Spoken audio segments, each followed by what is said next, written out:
Sinbad جہازی ایک حقیقی کردار ہے جو خلیفہ ہارون الرشید کا خاص آدمی تھا۔ وہ ایک تاجر جہاز ران تھا اور خدا کا ایک نیک بندہ تھا جس نے اپنی تبلیغ سے بہت سے غیر مسلموں کو مسلمان کیا۔ دوران سفر اس نے کوہ کاف اور ہندوستان کے بہت سے جادوئی منظر اپنی آنکھوں سے دیکھے تھے۔ سندباد نے 7 سفر کیے۔ اس کے پہلے سفر کے دوران پیش آنے والے نہایت حیران کر دینے والے واقعات آپ کو اس ویڈیو میں ملیں گے۔ بغداد کے ایک عالیشان مکان میں ایک مالدار شخص رہتا تھا۔ اس کا نام سندباد جہازی تھا۔ وہ بڑا مہمان نواز، سخی اور دوستوں کا قدردان تھا۔ ایک دن وہ اپنے دوستوں کے ساتھ اپنے باغ میں بیٹھا باتیں کر رہا تھا کہ مہم جوئی کی بات چل نکلی۔ سندباد خود بھی ایک مہم جو انسان تھا۔ اللہ تعالیٰ نے اسے ہر نعمت سے نوازا تھا، مگر اپنی جوانی کے ایام میں وہ بے روزگار اور تنگ دست ہوا کرتا تھا۔ اسی پریشانی کی وجہ سے ایک دن اس نے اپنا آبائی مکان اور گھر کا سارا ساز و سامان 3000 درہم میں بیچ کر سامان تجارت خرید لیا اور اسے بصرہ لے گیا۔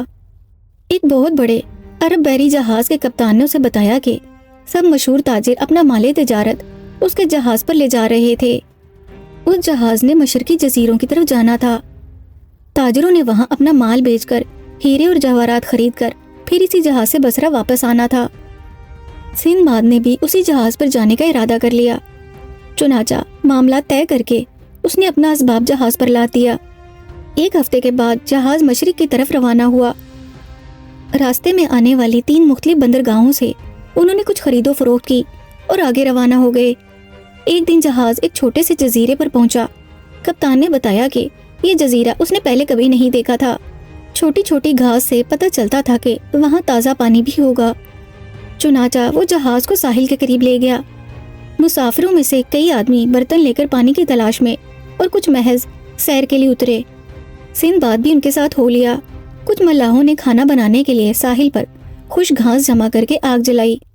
سندباد ٹہلتا ہوا اپنے ساتھیوں سے کچھ دور چلا گیا تھا۔ اچانک وہ جزیرہ ہلنے لگا۔ مسافر حیران و پریشان ہو گئے۔ کپتان تجربہ کار تھا۔ وہ چلایا، جلدی سے سب جہاز پر سوار ہو جائیں، یہ جزیرہ نہیں بلکہ حوت مچھلی ہے جو برسوں سے پانی کی سطح پر سو رہی تھی۔ آگ کی تپش سے یہ جاگ گئی ہے۔ لوگ دوڑ کر جہاز پر سوار ہو گئے۔ سندباد زیادہ دور تھا، اس لیے دوڑنا بیکار گیا۔ وہ جزیرہ پانی میں بیٹھتا جا رہا تھا۔ اچانک ایک تیز لہر آئی جس نے جہاز کو پرے دھکیل دیا۔ سندباد کو جب ہوش آیا تو دیکھا کہ وہ پانی میں غوطے کھا رہا تھا۔ وہاں جزیرہ تھا نہ جہاز۔ اس کے منہ سے یہ الفاظ نکلے، اے میرے اللہ مجھ پر رحم فرما۔ ادھر اس نے دعا مانگی، ادھر پانی کی ایک لہر ایک بڑے سے برتن کو اس کے قریب لے آئی۔ اس نے فوراً برتن کو پکڑ لیا۔ جان بچانے کا سہارا تو مل گیا، لیکن آزمائش ابھی باقی تھی۔ وہ لہروں کے رحم و کرم پر تھا۔ زندگی اور موت کی کشمکش میں 2 دن اور 2 راتیں گزر گئیں۔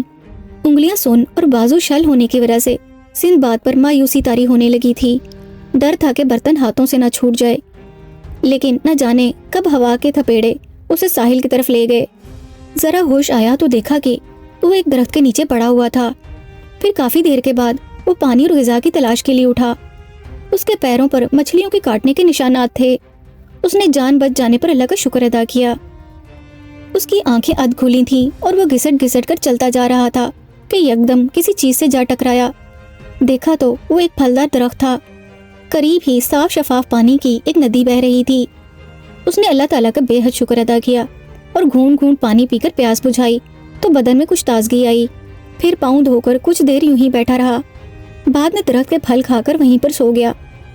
کئی روز تک اس کا یہی معمول رہا۔ ایسا لگتا تھا کہ بدن میں طاقت لوٹ آئی تھی اور پاؤں ٹھیک ہو گئے تھے۔ وہ اپنے آپ کو چاقو چوبند محسوس کرنے لگا۔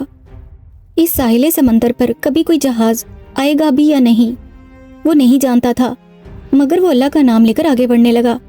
اس نے سوچا کہ اگر وہاں ندی اور درخت ہیں تو آگے بھی ہوں گے۔ وہ دن بھر چلتا رہا مگر ہو کا عالم تھا۔ چرند پرند، ندی، درخت کچھ نام کو بھی نہیں تھا۔ پھر سے اس پر وحشت طاری ہونے لگی۔ بس امید کے سہارے وہ آگے بڑھتا چلا گیا۔ کہاں پر رونق بغداد اور کہاں وہ سنسان بیابان۔ وہ سہما ہوا نظر نیچی کیے ہوئے چپکے چپکے چلا جا رہا تھا کہ اچانک ہنہنانے کی آواز سنائی دی۔ سر اٹھایا تو اسے گھوڑا نظر آیا۔ وہ شک میں پڑ گیا کہ الہی इस वीराने में एक खूबसूरत घोड़ा कहीं छलावा तो नहीं? अगर सचमुच का घोड़ा था तो वहां वो कैसे आया? वो ये सोच ही रहा था कि एक तरफ से गरजदार आवाज आई, खबरदार, घोड़े को हाथ ना लगाना वरना तीर तुम्हारे सीने के पार निकल जाएगा। साथ ही एक आदमी भागता हुआ उसकी तरफ आया। वो उसे देखकर खुश भी हुआ और डरा भी। सिंदबाद ने कहा, भाई माफ करना, मैं तो एक मुसाफिर हूँ और घोड़े को फक्त एक नजर देखा है। वो बुलंद आवाज में पूछने लगा कि तुम कौन हो और यहाँ कैसे पहुंचे हो? सिंदबाद ने उसे अपनी आपबीती सुनाई तो वो उसका हाथ पकड़कर एक गार में ले गया। वहां उस आदमी ने पहले उसे पानी पिलाया और फिर खाना पेश किया।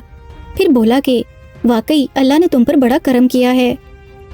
बातों के दौरान उसने सिंदबाद को बताया कि हर साल उनका बादशाह एक हफ्ते के लिए अपने बेहतरीन घोड़ों को इस जजीरे पर भेजता था, क्योंकि उस जगह की आबो हवा घोड़ों के लिए बहुत उम्दा थी। जजीरा बिल्कुल सुनसान था, लेकिन सरकारी मुलाजमीन जरूरी सामान अपने साथ लाते थे।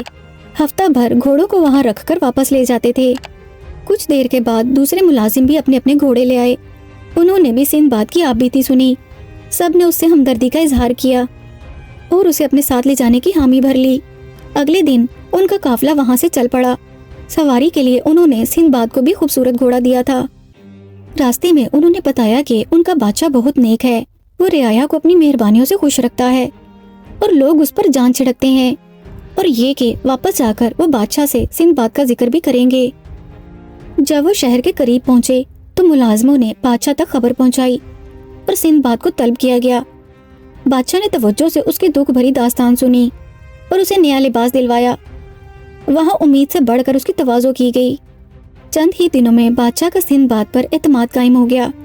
उसे रोजाना बंदरगाह और बाजार जाकर ताजरों और जहाज़ों के कप्तानों से मिलकर हालो अहवाल मालूम करके बादशाह को बाखबर रखने की जिम्मेदारी सौंपी गई। उसके लिए ये एक बड़ा एजाज था। वो रोजाना बंदरगाह पर जहाज़ों के कप्तानों से मिलता, मल्लाहों से बातें करता और फिर बाजारों में ताजरों का हाल मालूम करता। शाम को दरबार में बादशाह के सामने अपनी कारगुजारी पेश करता था। एक रोज बंदरगाह पर एक बड़ा जहाज लंगर अंदाज हुआ। हस्बे मामूल सिंदबाद वहां गया। जहाज पर सवार ताजिर अपने मालो असबाब बेचने के लिए बाहर लाए। जहाज के कप्तान से मुलाकात हुई तो सिंदबाद ने इससे पूछा कि क्या तमाम माल फरोख्त करने के लिए निकाल लिया गया है या अभी कुछ बाकी है? कप्तान ने कहा, और तो सब माल बाजार चला गया है, सिर्फ चंद संदूक बाकी हैं। ये एक नौजवान के हैं जिसने हमारे साथ सफर का आगाज किया था, लेकिन एक हादसे का शिकार हो गया। ख्याल है कि वो डूब गया है। मैं सोचता हूँ कि इसका असबाब बेचकर रकम बगदाद ले जाऊं और उसके वारिसों को दे दूं। सिंदबाद ने उसे गौर से देखा तो पहचान लिया। उसे पूछा, उस डूब जाने वाले लड़के का नाम क्या था? कप्तान ने कहा, उसका नाम सिंदबाद था। ये सुनकर पहले तो वो एक लम्हे के लिए सकते में आ गया, फिर उसने पूरे जोर से अल्लाह अकबर का नारा लगाया। कप्तान हक्का बक्का होकर उसका मुंह देख रहा था। तब उसने कप्तान से कहा, मैं ही तो सिंदबाद हूँ। मैं आपका शुक्रगुजार हूँ कि आपने ईमानदारी से मेरे माल की हिफाजत की। कप्तान ने कहा, सिंदबाद तो डूबकर मर चुका है। मेरे मल्ला और जहाज पर सवार ताजिर सब इस बात के गवाह हैं। सिंदबाद ने कप्तान से कहा, जनाब, आप पहले मेरी कहानी सुन लीजिए, फिर खुद ही फैसला कीजिए। उसने बसरा से लेकर हिलने वाले जजीरे तक के तमाम हालात बयान किए तो कप्तान को तमाम बातें याद आ गईं। कप्तान ने कहा, आज आपकी बातें सुनकर हमारा अल्लाह पर यकीन पुख्ता हो गया है। उसने सिंदबाद को उसका माल दे दिया। सिंदबाद ने माल वहीं पर बेचा और बादशाह के लिए एक उम्दा सा तोहफा खरीदा। बादशाह ने उसका तोहफा कबूल कर लिया। बादशाह को उसने कप्तान की ईमानदारी का किस्सा सुनाया। बादशाह ने सोना चांदी, हीरे जवाहरात, कीमती लिबास और कई अनमोल चीजें उसे भी तोहफे के तौर पर अता की। उसे बगदाद वापस जाने की इजाजत भी मिल गई। फिर तवील बहरी और जमीनी मुसाफत के बाद सिंदबाद जहाजी बगदाद पहुंचा। उसे अपने दोस्त अहबाब और अजीजो कारिब से मिलकर बड़ी खुशी हुई। सिंदबाद की ये आदत थी कि वो खुशियों को तो याद रखता था मगर दुखों को भूल जाता था।